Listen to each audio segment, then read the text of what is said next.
Welcome to Everywhere Woman. It is getting to be wedding season, and all those brides and grooms are planning out their honeymoon, but what they're not planning is their financial future. So we have Emily Chase Smith here, an entrepreneur and money expert.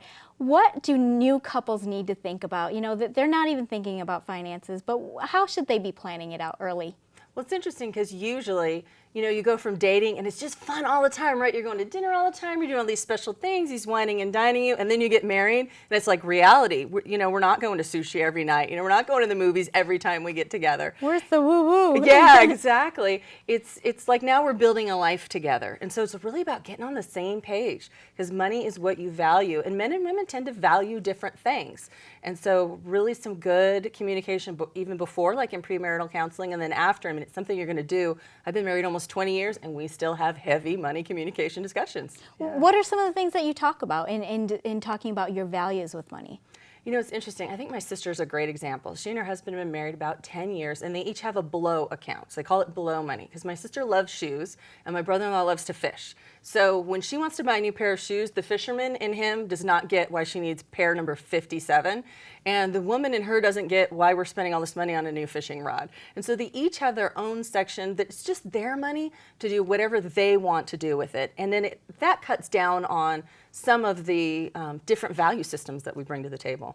And what about the people, there's some people who want to save first and then spend their money. Others are like, you know what, I want to have just my fun a little bit here, and then, I'll figure out the savings next. How do you get those two people on the same page? So funny, because it's almost always a saver with a spender. Like if two spenders, they just implode. If two savers, you never see them because they never do anything exactly. fun, right? So it's almost always a saver and a spender, and it's just part of that give and take of marriage, of sitting down and saying, so what percentage allocation, so that we can do what makes you comfortable and we can do what makes me comfortable.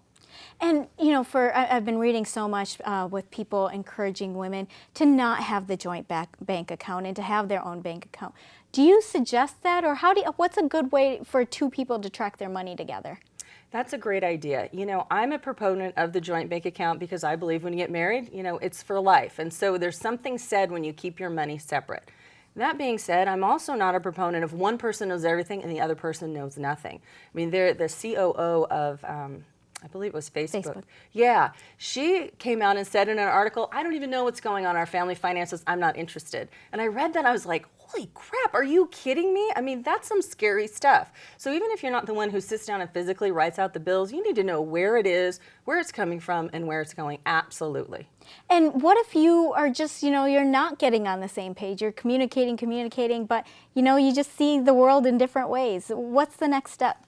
I think that's the time to pull in a third person. And it could be a professional, it could be a financial counselor, it could be a relationship counselor, because it could be some deeper relationship issues that you really kind of want to unearth and deal with.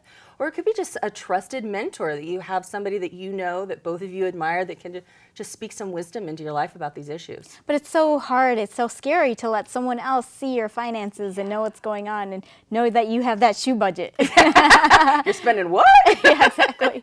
Yeah, it is. And finances are a big secretive thing. I mean, we all have our outside shell that makes us look like we've got it all together. But when you go into somebody's finances, you're really getting into their core. And so, yeah, it has to be somebody that you really, really trust and are willing to be that open and honest with. And that's why sometimes it's good to bring in a professional, because it's not personal. It's not somebody you plan on having dinner with, on Thanksgiving or whatever. It's just somebody that's going to bring an objective opinion in.